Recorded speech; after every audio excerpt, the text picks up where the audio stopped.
अस्सलामुअलैकुम class 7th। आज हम ज्योग्राफी का नेक्स्ट चैप्टर नंबर 3 शुरू करेंगे। चैप्टर नंबर 2 आपका स्किप है, वो सिलेबस में इंक्लूडेड नहीं है।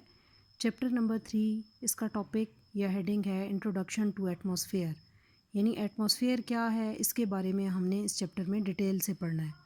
तो सबसे पहले आज मैं आपको इस चैप्टर के शॉर्ट क्वेश्चन आंसर्स करवाऊँगी। आप अपनी बुक की एक्सरसाइज पेज नंबर 34 खोलें, वहाँ पे आपको शॉर्ट क्वेश्चन आंसर्स नज़र आएंगे। तो सबसे पहले हम ये करेंगे। सबसे पहला शॉर्ट क्वेश्चन है व्हाट इज़ एटमॉस्फेयर, यानी एटमॉस्फेयर क्या है, इंट्रोडक्शन इसका, या एटमॉस्फेयर क्या चीज़ होती है इसके बारे में आपने बताना है। पेज 26 पे आपको इसका आंसर मिलेगा। तो पेज 26 आप देखें। Atmosphere is surrounding our earth from all sides in the form of a cover.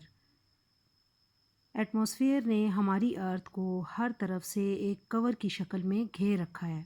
सामने देखें पिक्चर है, दरमियान में अर्थ बनी हुई है और साइड पे स्काई ब्लू कलर में दो इन्वेलप या कवर बने हुए हैं जो कि एटमॉस्फेयर को शो कर रहे हैं।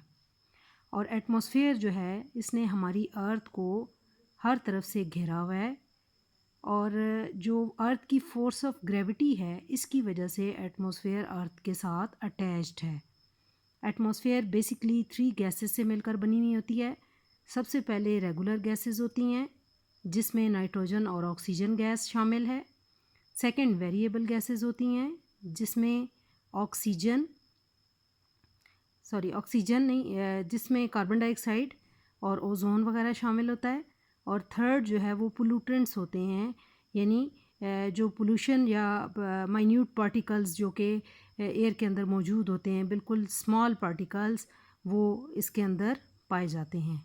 तो ये जस्ट आपने शॉर्ट क्वेश्चन में ये बताना है कि एटमॉस्फेयर क्या है।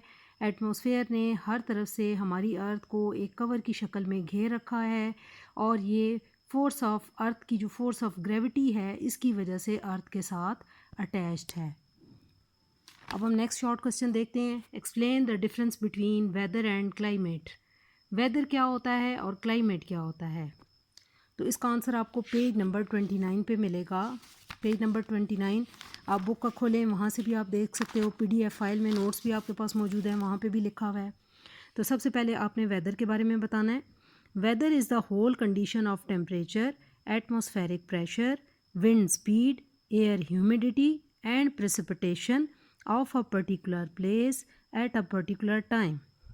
यानी वेदर से मुराद किसी भी जगह का टेम्परेचर, एटमॉस्फेरिक प्रेशर यानी हवा का या जो एटमॉस्फेयर का जो दबाव है वो, विंड स्पीड हवा की स्पीड कितनी होती है, एयर ह्यूमिडिटी यानी हवा के अंदर नमी की मिकदार कितनी है, एंड प्रेसिपिटेशन यानी उस जगह जिस जगह का आपने वेदर नोट करना है वहाँ पे रेन एंड स्नो की क्या कंडीशन है। तो एक पर्टिकुलर टाइम में ये सारी कंडीशंस वेदर कहलाती हैं। सेकंड जो बात इसमें पूछी गई है वो क्लाइमेट की है। तो climate is the average weather condition of a particular place that persists there for long time. Climate ये किसी भी जगह की जो वेदर की कंडीशन जो कि वहाँ पे काफ़ी लंबे अरसे तक रहे वो क्लाइमेट कहलाती है। वेदर यानी शॉर्ट टाइम पीरियड के लिए मेजर किया जाता है और क्लाइमेट जो है उसको मेजर करने के लिए लॉन्ग टाइम पीरियड में किसी भी जगह की वेदर कंडीशंस को देखकर बताया जा सकता है। देन आपका नेक्स्ट शॉर्ट क्वेश्चन है what is mesosphere. Mesosphere page number 29 पे ही जो अभी आपने पेज देखा है उसी पे आपको इसका आंसर मिल जाएगा। मेसोस्फेयर क्या है, पेज नंबर 29 खोलें बुक का। Mesosphere this layer is present above stratosphere. Earth के ऊपर जो एटमॉस्फेयर की मुख्तलिफ लेयर्स हैं इनमें से थर्ड लेयर मेसोस्फेयर है और ये स्ट्रेटोस्फेयर जो सेकंड लेयर है उसके ऊपर मौजूद है। In this portion temperature again decreases with height. इस पोर्शन के अंदर जैसे जैसे हम हाइट की तरफ मूव करते हैं तो टेम्परेचर गिरता जाता है। At the boundary of mesosphere the temperature of air reach about -100 degree centigrade. और जो मेसोस्फेयर की बाउंड्री है, जो फाइनल इसकी बाउंड्री है, वहाँ पे टेम्परेचर गिरते गिरते -100 डिग्री सेंटीग्रेड पर पहुँच जाता है। Here the gases of air and other particles are in minimum amount. यहाँ पे हवा के अंदर गैसेस की मिकदार या दीगर पार्टिकल्स की मिकदार जो है वो बहुत कम होती है। This layer is from 50 to 80 kilometres in atmosphere, और ये एटमॉस्फेयर के अंदर 50 से 80 किलोमीटर्स का जो एरिया है उसमें पाया जाता है। यानी मेसोस्फेयर की जो लेयर है 50 to 80 किलोमीटर्स इसकी बाउंड्री है। तो ये आपका थर्ड शॉर्ट क्वेश्चन है मेसोस्फेयर के बारे में। तो आपने इसमें यही बताना है कि मेसोस्फेयर ये एटमॉस्फेयर की थर्ड लेयर है, ठीक है, और ये स्ट्रेटोस्फेयर के ऊपर मौजूद होती है। जैसे जैसे हम मेसोस्फेयर में अप मूव करते जाएं तो टेम्परेचर हाइट के साथ गिरता जाता है, और जो फाइनल इसकी बाउंड्री है वहाँ पे टेम्परेचर गिरते गिरते -100 डिग्री सेंटीग्रेड पर पहुँच जाता है।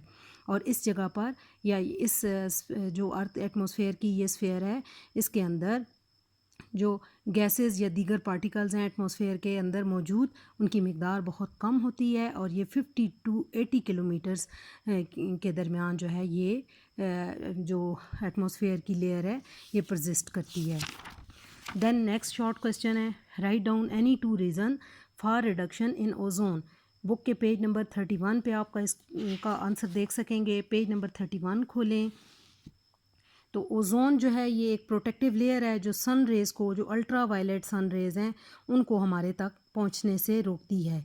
तो ओज़ोन लेयर क्यों कम हो रही है, इसकी 2 रीज़न्स बतानी है।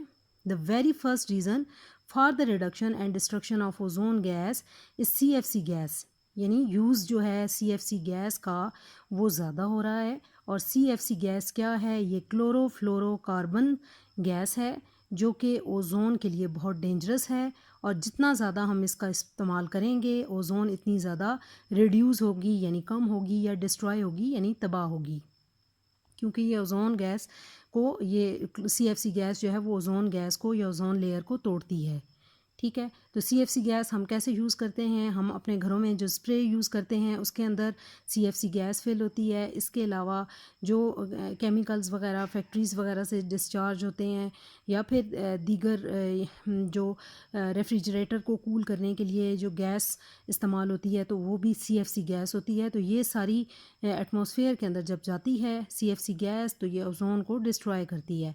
सेकंड रीज़न जो ओज़ोन को तोड़ने की है या उसको ख़राब करने की है वो ह्यूमन एक्टिविटीज़ हैं, यानी जो इंसान मुख्तलिफ़ किस्म के काम करते हैं, सरगर्मियाँ करते हैं, उनकी वजह से माहौल को गंदा करना वगैरह, माहौल को आलूदा करना वगैरह। तो ये ह्यूमन एक्टिविटीज़ जो हैं वो भी ओज़ोन गैस को ब्रेक कर रही हैं या डिस्ट्रॉय कर रही हैं। तो ये आज आपने थर्ड चैप्टर के शॉर्ट क्वेश्चन बहुत अच्छे तरीके से लर्न करने हैं।